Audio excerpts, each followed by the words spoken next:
स्वागत है। मैं हूं सुप्रिया। खबरों में आगे बढ़ने से पहले आइए एक नजर डालते हैं आज की सुर्खियों पर। हेडलाइंस के प्रायोजक हैं मजबूती की बेजोड़ पहचान ईसा 600 TMT बार, अत्याधुनिक तकनीक से निर्मित शुद्ध स्टील TMT बार, सुरक्षा ज्यादा मजबूती का वादा। जायकेदार लजीज व्यंजनों का चाहिए स्वाद तो आज ही पहुँचे curry and kebab near Kalibari Chowk, Chandauri road, Giridih. Crest care multi specialist hospital, Dwarpahari road, Jamua थाना के निकट, गिरिडीह। प्रसिद्ध रेडियोलॉजिस्ट डॉक्टर शैलेंद्र कुमार चौधरी द्वारा संचालित नव अल्ट्रासाउंड एंड डायग्नोस्टिक सेंटर और आपके उत्तम स्वास्थ्य का रखे ख्याल Navdeep nursing home, Bishanpur, Pachamba road, Giridih. Pandedih में पुलिस के सामने जमीन माफियाओं ने बरपाया कहर, लाठी डंडे से पीटकर 4 को किया अधमरा। सरिया में मनरेगा फर्जीवाड़ा में 3 मुखिया समेत 10 लोगों पर मामला दर्ज। प्रदूषण नियंत्रण बोर्ड के द्वारा कब्रिबाद OCP खुली खदान परियोजना को लेकर हुई लोक सुनवाई। स्थानीय लोगों ने एक स्वर में NOC देने की मांग। और तीसरी में अवैध माइनिंग क्षेत्र का खोरीमहू SDM और SDPO ने किया दौरा। वन विभाग को माइनिंग करने वालों पर कार्रवाई करने का दिया निर्देश।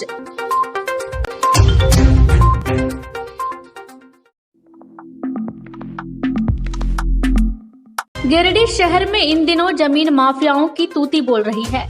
थाना पुलिस माफियाओं का साथ देने में जुटी है, जिसका नतीजा है कि पुलिस के सामने ही जमीन माफिया किसी के साथ भी खून खराबे पर उतर जा रहे हैं।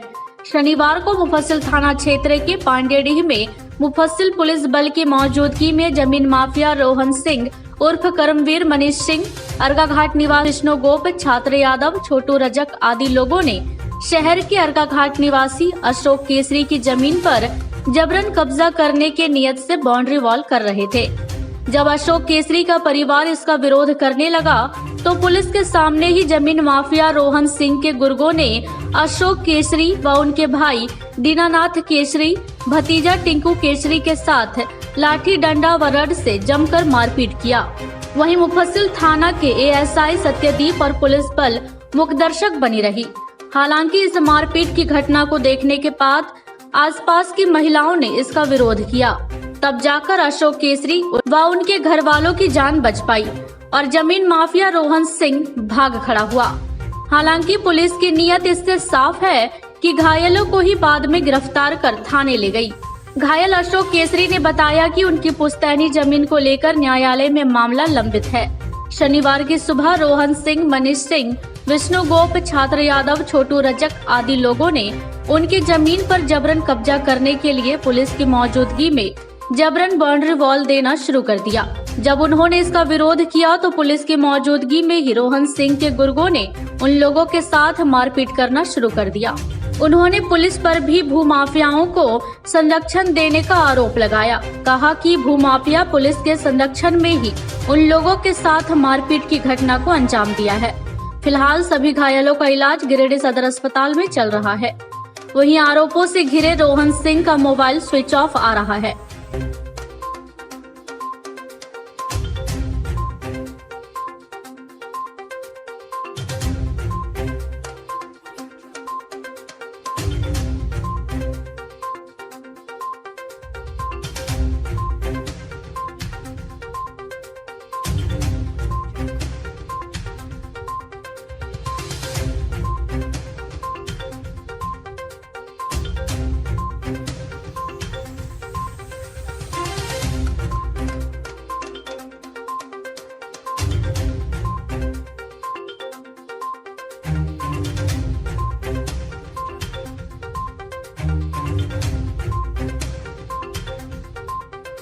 मोड़ पे हम लोगों का कुछ जमीन है, ठीक है। तो उसमें क्या हुआ कि हम लोग का सब बंटवारा नामा सब कुछ हो गया। वो बोलिए हम यहाँ का जमीन यहाँ रखेंगे, वहाँ का जमीन वहाँ रखेंगे। तो हमने 22 साल तक उस जमीन पे दूसरे से केस लड़े। केस लड़ने के बाद उस जमीन को पूरा अपना कंप्लीट केस लड़ने के बाद हम लोग विजय हासिल किए। विजय हासिल करने के बाद वो जमीन हम लोग का हो गया। तो बाद में वो दिलीप केसरी, पप्पू केसरी और एक मनोज केसरी और विजय केसरी, ये लोग जो है कि क्या किया कि गुंडा तत्व को लेकर के जब वो लोग फिर से केस कर दिया कि केस ये जमीन हम लोग का बंटवारा नहीं, केस कर दिया। केस करने के बाद उसको प्रशासन पर कोर्ट पर इसको ही करना चाहिए, एतबार करना चाहिए कि ठीक है केस किए हैं तो हमको कोर्टी, हम लोग तो उसी का संलग्न में है कि भैया कोर्ट जो आदेश देगा हमें। तो ये लोग क्या किया, करीब 250 का मतलब गुंडा लोग लेकर के रोहन सिंह का नेतृत्व में, हाँ वो लोग रिवाल्वर चमका रहा था और लोग का नेतृत्व में लेकर 250 का बल लेकर के आया और अचानक हम लोग पर हमला कर दिया। हम लोग देखने गए कि भाई जमीन में कौन आ रहा, तब तक ये लोग जाकर के हम लोग पहुंचे ही कि हम लोग पर हमला कर दिया। इधर मुफस्सिल थाना प्रभारी विनय राम ने कहा कि मारपीट की घटना की सूचना पर पुलिस मौके पर पहुंची थी। उन्होंने बताया कि घायल अशोक केसरी के आवेदन पर आरोपियों के खिलाफ मामला दर्ज कर अनुसंधान किया जा रहा है। घटना में जो लोग भी दोषी होंगे उन पर कठोर कार्रवाई की जाएगी। सरिया थाना क्षेत्र अंतर्गत औरवा टाढ़ गांव में शनिवार की सुबह स्कूल वाहन दुर्घटना होने से कई बच्चे घायल हो गए, जिसमें 3 बच्चे की हालत नाजुक बताई जा रही है। सभी बच्चे अपने घर से टेम्पो के द्वारा जीवन ज्योति उच्च विद्यालय में पढ़ने के लिए जा रहे थे। इसी समय एक मोटरसाइकिल सामने से आ गई, जिसके बाद टेम्पो अनियंत्रित होकर पलट गई। वहीं दुर्घटना की सूचना मिलने के बाद सरिया थाना प्रभारी प्रेम कुमार अपने दल बल के साथ घटनास्थल पर पहुंचे, जिसके बाद ग्रामीणों की मदद से घायल बच्चों को सरिया बगोदर हॉस्पिटल भेजा गया, जिसके बाद 3 बच्चे बादल मंडल, प्रीति कुमारी और भूषण पासवान की स्थिति को देखकर रांची रेफर कर दिया गया। 7:30 8 बजे निकलने वाले थे।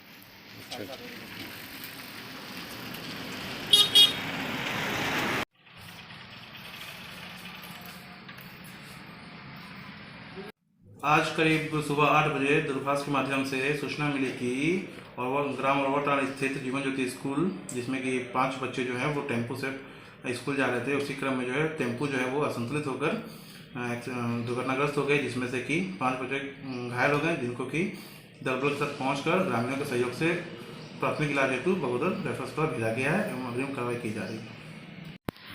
इसके बाद मुझे सुबह करीब 8 बजे पता चला, एक गार्जियन ने फ़ोन किया और तो जैसे ही पता चला वैसे वहाँ हम गए और देखे तब तक बच्चे जो है सो घायल बच्चे जो थे वो निकल चुके थे। 3 की इंजरी ज़्यादा थी और जो बाकी हल्का फुल्का चोट लगा था तो घर में उसके पेरेंट्स ले गए थे। तो इस सर टेम्पो में कितने बच्चे थे? इसमें 12 बच्चे थे। और अभी कुछ जानकारी मिली है क्या कि बच्चे लोग कहाँ गए हैं? हाँ, जो अभी तक जो जानकारी मिली कि एक पाटलावती में यहाँ थे बगोदर में प्रीति नाम की, बादल नाम का लड़का था, वो क्लास 3 का था, और एक प्रीति नाम की लड़की थी वो बिशनगढ़ में थी। और अभी जो जानकारी मिली है करीब 5-10 मिनट के अंदर को ये पता चला है कि ये दोनों जो है वो रांची उसको ले जाया जा रहा है, रेफर कर दिया गया है।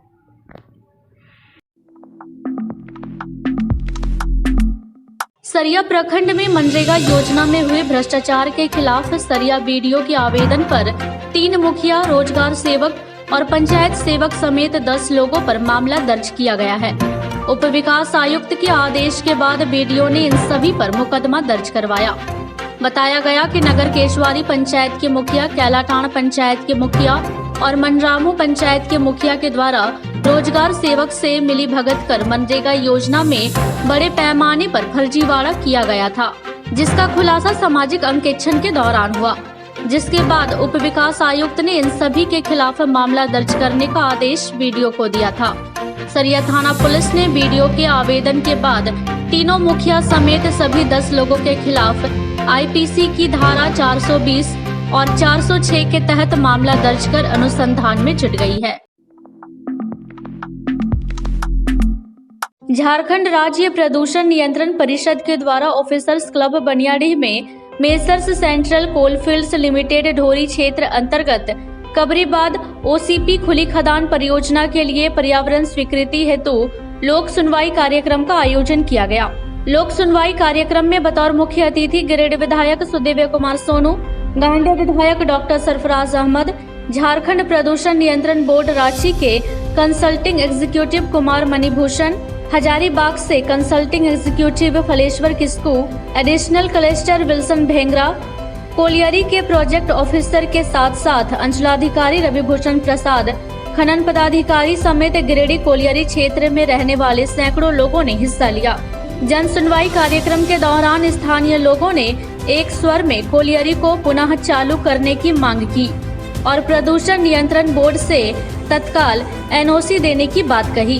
वही कार्यक्रम में मौजूद गिरिडीह विधायक ने कहा कि गिरिडीह कोलियरी क्षेत्र के लोग कोलियरी के सहयोगी रहे हैं। कोलियरी चालू होने से स्थानीय लोग काफी उत्सुक है। उन्होंने गिरिडीह कोलियरी के प्रबंधन से कोलियरी चालू होने पर स्थानीय लोगों के विकास के लिए CSR फंड का इस्तेमाल लोक कल्याण कार्यों में करने की बात कही। उन्होंने कहा कि प्रदूषण बोर्ड को तत्काल कोलियरी चालू करने का परमिशन देना चाहिए ताकि क्षेत्र में रोजगार की उत्पत्ति हो सके और CSR फंड के तहत कल्याणकारी योजनाएं क्षेत्र में ज्यादा से ज्यादा आए।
मैं हजारीबाग कंट्रोल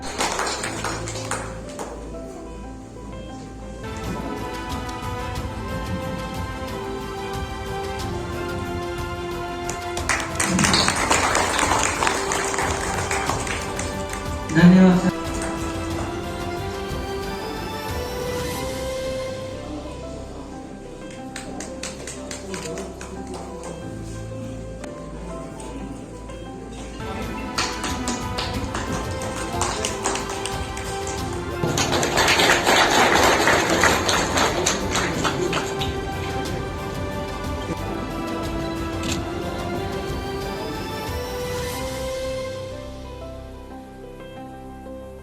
क्षेत्र में जो आप सभी जानते हैं कि कोयले की चोरी बहुत काल से चलती आ रही है और इसके पीछे भी कारण हो, लेकिन SDPO साहब तथा तमाम जनता के प्रतिनिधि आपके साथ खड़े हैं। कल कोयले चले, मुनाफे में रहे और जनता की इन समस्याओं का हमारी माँ बहनें जो शिकायत कर रही थी,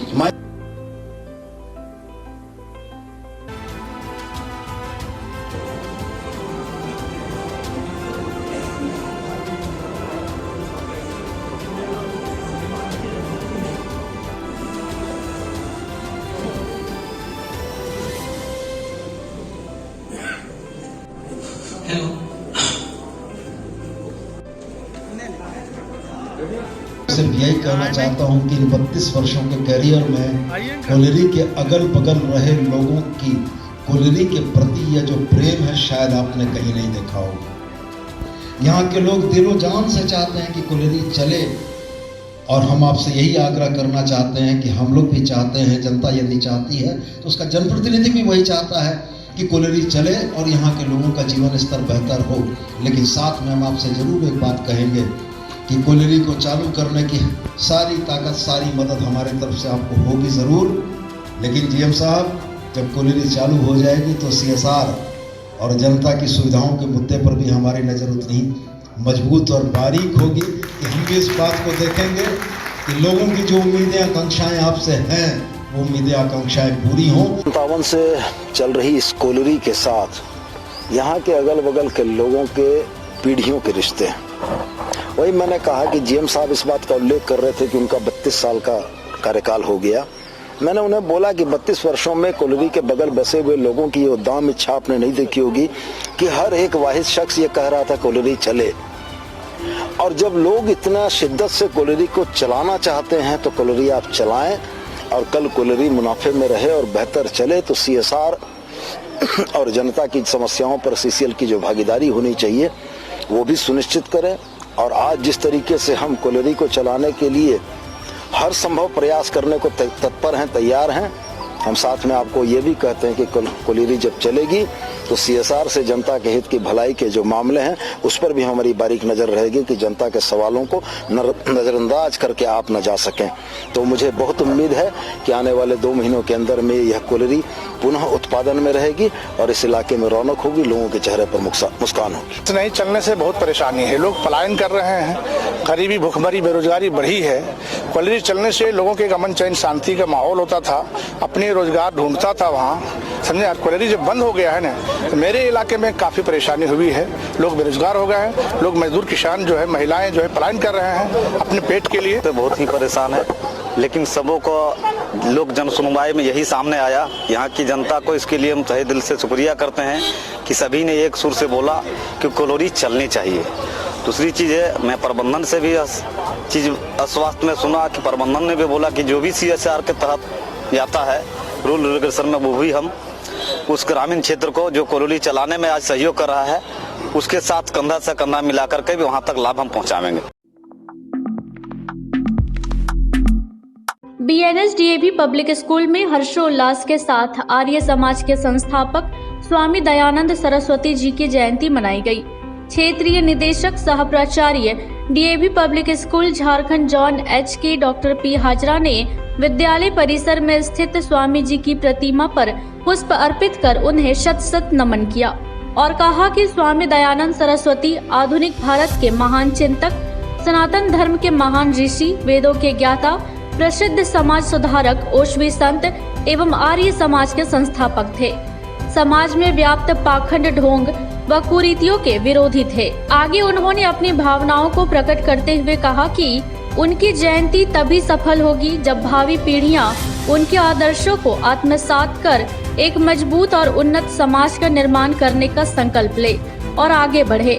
इस अवसर पर विद्यालय में हिंदी वाद विवाद, भाषण एवं कविता वाचन प्रतियोगिताओं का आयोजन किया गया, जिसमें कक्षा 6 से लेकर कक्षा 12 तक के विद्यार्थियों ने बढ़ चढ़कर हिस्सा लिया और अपने वाचन कौशल, भाषिक अभिव्यक्ति की एक से बढ़कर एक प्रस्तुति दी।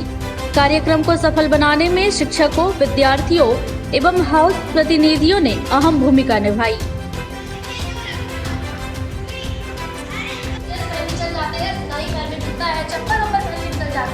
हमें तो बचा करके वहाँ पे बैठना है। सारे चीज मुहैया करा ही रही है।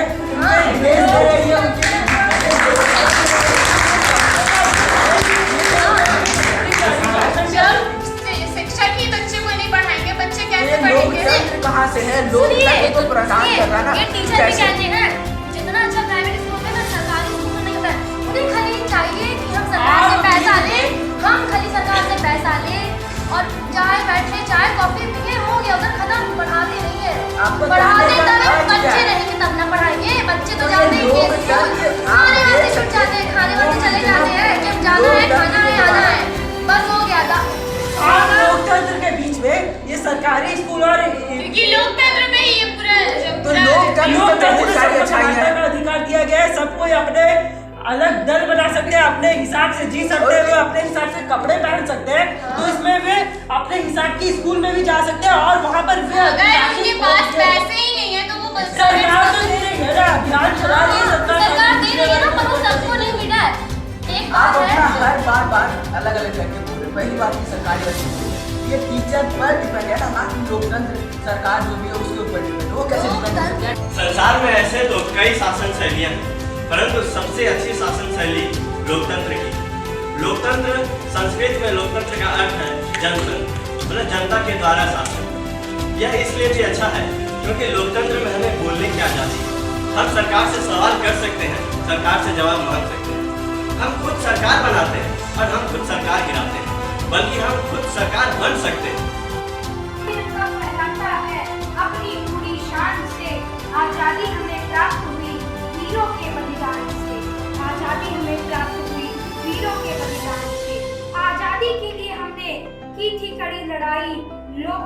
जान से भी ज्यादा की कीमत है चुकाई। चुकी है तेरी बेटी बाबा, उसे थपकी देकर सुलाओ। ये दुनिया तो हर वक्त जख्म देती, उस पर अपने लाड का मरहम लगाओ। माँ ने सिस्कियां भरना छोड़ा नहीं है अब, उसके आंसू भी पोंछ लाओ।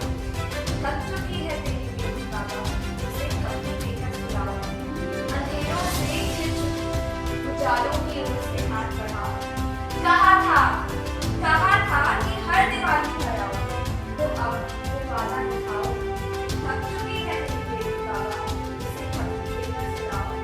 सरस्वती जी का 198वां जन्म दिवस है और महर्षि स्वामी दयानंद सरस्वती जी के जन्म दिवस पर इस शुभ अवसर पर हम आप सभी को हार्दिक शुभकामनाएं देते हैं।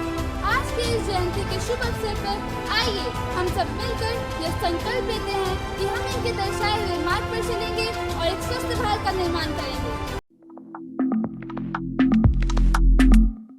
अवैध माइनिंग की सूचना पर खोरी महुआ एसडीएम धीरेन्द्र कुमार सिंह और डीएसपी मुकेश महतो शनिवार को तीसरे प्रखंड के असुरहड्डी पहुंचे।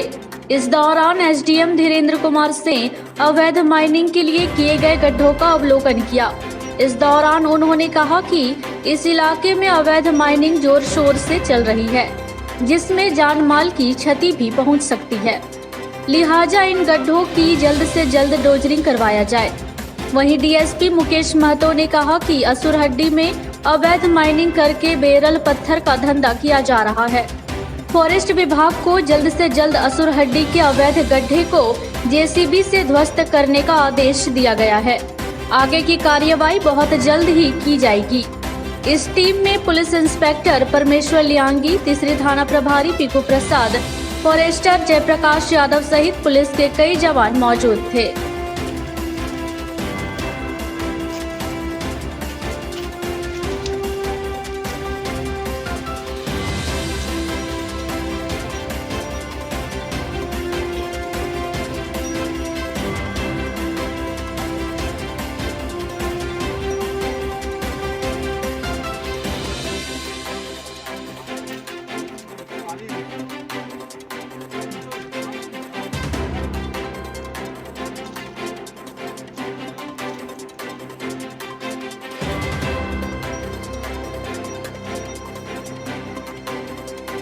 माल कहीं रखा होगा इसमें अंदर जाके जाल मिल जाएगा, उससे मुआना मिल गया। अगर धंस भी जाएगा तो उधर से निकल जाएगा, उधर मिल जाएगा। गाय को रखता है। माइनिंग होने की सूचना प्राप्त हुई थी, उसी के आलोक में हम लोगों ने अभी भ्रमण किया है तीसरी की असुरहड्डी का। कई होल्स दिख रहे हैं जिसमें निश्चित रूप से जान माल की हानि होने की संभावना भी प्रतीत होती है। यद्यपि स्थल पर कोई पाया नहीं गया है, लेकिन ये जरूर लगता है कि खुदाई करने से कि यहाँ पर पूर्व में कार्य शुरू किया गया है। आगे अभी तो जो वन विभाग के लोग हैं उनको डोजरिंग करने के लिए कहा गया है, फिर जैसे सूचना मिलेगी क्या लोग हम लोग छापामारी भी करेंगे। इधर कुछ दिनों से बराबर मिल रही थी।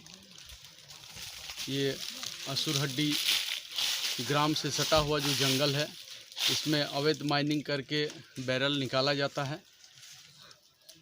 एसडीएम साहब के साथ इंस्पेक्टर साहब थाना प्रभारी हम लोग यहाँ आए, लेकिन अभी जो गड्ढे बने हुए हैं उसमें कोई इस तरह का आदमी नहीं दिखाई दिया, किंतु उसमें सुरंग बना हुआ है। फॉरेस्टर के लोग भी है, पदाधिकारी है, इनको आदेशित किया गया है कि इसको तुरंत जो है डोजरिंग करें और आवश्यक कार्रवाई करें। आसपास लोगों से भी पूछताछ किया जा रहा है। इस धंधे में जो लोग भी शामिल हैं उस पर हम लोग कार्रवाई करेंगे। गांवा थाना क्षेत्र के पिहरा में एक विवाहित महिला अपने 5 वर्षीय बच्ची के साथ साल भर से गिरिडीह व गांवा थाना का चक्कर लगा रही है। इस संबंध में पिहरा निवासी शाहिदा खातून ने बताया कि उनका विवाह गिरिडीह के परसाटाड़ निवासी मोहम्मद अलीमुद्दीन अंसारी के साथ वर्ष 2015 में हुआ था, जिसके बाद से पति दहेज को लेकर लगातार प्रताड़ित कर रहा था, साथ ही दूसरा शादी कर लेने की भी धमकी दे रहा था। बीच में उसके परिजन सिलाई मशीन व नगद राशि भी दिए थे और दोनों के बीच सामंजस्य बनाए रखने को लेकर कई बार पंचायत भी किया गया। इस दौरान उन्हें एक बेटी हुई जो कि अभी लगभग 5 वर्ष की है। इस बीच उनके पिता की मृत्यु हो गई और उसके पति ने 1 वर्ष पूर्व दूसरे लड़की के साथ विवाह कर लिया। इसके बाद उसने इसकी शिकायत गांवा थाना में की तो पुलिस ने मामले को दर्ज कर लिया, मगर केस के आईओ ने उसके पति से घूस लेकर गलत रिपोर्ट लिखकर कोर्ट में दिया, जिससे अभियुक्त को तुरंत ही बेल मिल गया और उन्हें किसी प्रकार की ना तो आर्थिक सहयोग मिला और ना ही किसी प्रकार का इंसाफ मिल रहा है। साथ ही उन्होंने बताया कि उनके पिता के गुजर जाने के बाद उनके परिवार की आर्थिक स्थिति बेहद गंभीर है और बच्ची के भरण पोषण करने में भी काफी परेशानी का सामना करना पड़ रहा है। वहीं महिला की मां सलीमा बेगम ने बताया कि उनकी बेटी का जब से शादी हुआ तब से उसके दामाद द्वारा दहेज को लेकर प्रताड़ित किया जा रहा था। कई जगह आवेदन देने और पंचायत करने के बाद भी जब कोई हल नहीं निकला तो उन्होंने कानून का दरवाजा खटखटाया, लेकिन गांवा पुलिस द्वारा गलत रिपोर्ट किए जाने से उनकी बेटी की जिंदगी पूरी तरह बर्बाद हो गई। इसके साथ ही उन्होंने बताया कि उनके दामाद द्वारा सारा जेवर भी छीन कर रख लिया गया है और 2 दिन पूर्व गिरिडीह न्यायालय से वापस आने समय उनकी बेटी के साथ मारपीट भी किया गया। मेरा नाम शाहिदा खातून है और मेरी शादी 2015 में हुआ और मेरा हस्बैंड एक बच्ची भी हुआ, मेरे को 5 साल की बच्ची है जिसका नाम शिफा है और उसके कुछ दिन तक मतलब बहुत मेरे को परेशान किया, घर में बहुत हमेशा पैसे दे करके मारपीट किया, मेरे को दहेज ले करके बहुत तरह की इतना मुझे मारा कि गिरिडीह के रोड में ले जा करके मुझे फेंक दिया। इतना मेरा हालत ख़राब है, इतना हालत ख़राब था। मेरा भाई इलाज के लिए मुझे कुछ दिन तक घर में रखा। उसके बाद उसने क्या किया, दूसरी शादी कर लिया। दूसरी शादी करने के बाद फिर मैं यहाँ थाना में आई, दीपक कुमार के पास। यहाँ पे मैं रिपोर्ट लिखाई तो ऐसा तैसे करके पूरा मामला को ख़त्म कर दे रहा। मुझे कुछ फैसला नहीं मिल रहा। मैं गिरिडीह थाना आकर के मैं इतना परेशान हूँ, मुझे कुछ फैसला नहीं मिल रहा है, कुछ भी फैसला मिल रहा। मुझे बहुत परेशान है। हम 5 साल के बच्चे, मेरे को ऐसे मेरा अब्बू भी डेथ कर गया है, उसको लेकर के हमेशा फ़ोन करके उसको बोलता था मुझे इतना पैसा दो, 5 लाख दो, 10 लाख दो तो तुमको बेटी को रखूँगा, नहीं तो नहीं रखूँगा, मैं तलाक दे दूँगा। तलाक का धमकी देते देते मेरे बाप को ख़त्म कर दिया। वो हार्ट अटैक से मेरा अब्बू मर गया, समझे ना। और देखिए 5 साल का बच्ची है मेरा, ये दिखाइए, इसको मैं बहुत परेशान हूँ। मैं इसको लेकर के, मुझे कोई नहीं है मेरा, मैं बस सहारा हूँ, मेरी माँ है।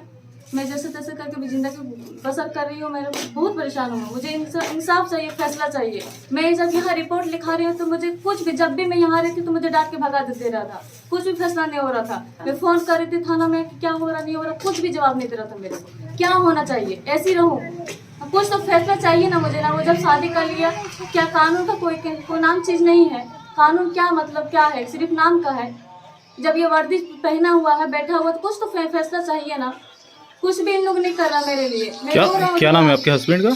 आलिमुद्दीन अंसारी है, परसटान, गिरिडीह चतरो परसटान है उसका घर। कुछ भी मेरे को बहुत परेशान। उन्होंने दूसरी शादी कब की थी? उसने दूसरी शादी 1 साल हो गया करके, और मैं 1 साल से मैं यहाँ थाना में आ रहा हूँ, जा रहा हूँ, मुझे कुछ इंसाफ नहीं मिल रहा है, कुछ भी मुझे इंसाफ नहीं मिल रहा। मैं जब भी आ रहा हूँ तो मुझे भगा दे रहा, जब भी आ रहा हूँ तो भगा दे रहा। आलिमुद्दीन के साथ में शादी हुआ 2015 में, 7 साल पहले। और हमारा बेटी को कभी भी 1 रुपया नहीं देता था और हमेशा हम लोग बेटी बसाने के लिए मशीन दिए और हमेशा 2000-3000 रुपये देते रहे।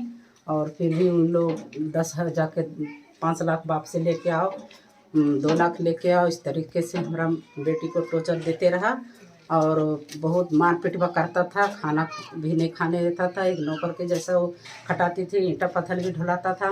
और उस हस्बैंड जो था सो सामने से वो खाली देखता था और हंसता था कि तुम्हारा बाप जब तक के 5 लाख रुपया नहीं देगा, जब तक तुम इसी तरीके से हमारे घर में एक नौकर की तरह खटो और तुम इस तरीके से ज़िंदगी गुजारो। मैं अपना ज़िंदगी में तुम्हारे को कभी 1 रुपया नहीं देंगे और तुम्हारे ज़िंदगी में मैं जहर घोंट के रखेंगे। और मैं तो एक शादी ज़रूर करेंगे, जैसे भी करेंगे, लेकिन एक शादी ज़रूर करेंगे। इस तरीके से टॉर्चर देते देते मेरे बेटी को बहुत परेशान हो गया। और मेरे बच्ची को साथ में एक बच्ची है 5 साल के, उसका भी मैं पेट में जब से पला, जब से उसका खर्चा मैं उठाई और उसका पूरे खर्चा मैं अभी तक उठा रही हूँ। अब मेरा शौहर दुनिया से चला गया है उसके टॉर्चर से। अब मैं किसके सहारे से मैं अपने बेटी को हम जिलाएंगे और मैं भी खुद परेशान हूँ और कैसे मैं रहूँगी और कैसे मैं बेटी को रखेंगी। मैं थाना में आकर को मैं कंप्लेन किए, थाना में आकर के मैं लिखाया, पूरा लिखे तो थाना वाला भी कुछ वैल्यू नहीं दे रहा है। फिर यहाँ से हमको गिरिडीह थाना गिरिडीह भेज दिया है केस को। फिर वहाँ भी हम लोग कम से कम 1 साल लगभग हो गया है, जा रहे हैं आ रहे हैं, तारीख लड़ रहे हैं, लेकिन कुछ भी हम लोग को कुछ फैसला नहीं मिल रहा है। वहाँ जब जाते हैं तो वकील भी हम लोग को बात नहीं सुनता है और फिर जज भी नहीं सुनता है, कुछ भी नहीं सुनता है। हम लोग हार गए। फिर उसको हम लोग को बताए हुए हम बोले हैं वकील को कि देखिए उसको बेल नहीं होने दीजिए, फिर भी हमको बताए हुए उसको बेल कर दिया।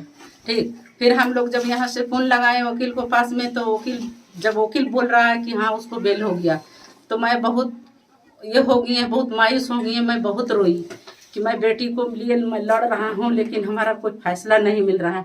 क्या यहाँ कोई फैसला है या नहीं है बेटी के लिए? और हमारा बेटी फिर तारीख में गया तो हम दोनों माँ बेटी को खींच को मारा, वो 10 गुंडा लगा दिया। वो जब वहाँ हम लोग थाना से निकले, कोर्ट घर से निकले हैं तो गुंडा लगवा दिया है और हमारा बेटी को खींच और लाखों रुपये का हम बेटी को जेवर दिए हैं और गाड़ी भी दिए हैं, सब छीन लिया। यहाँ तक के आधार कार्ड भी छीन लिया है कि हम आधार कार्ड उस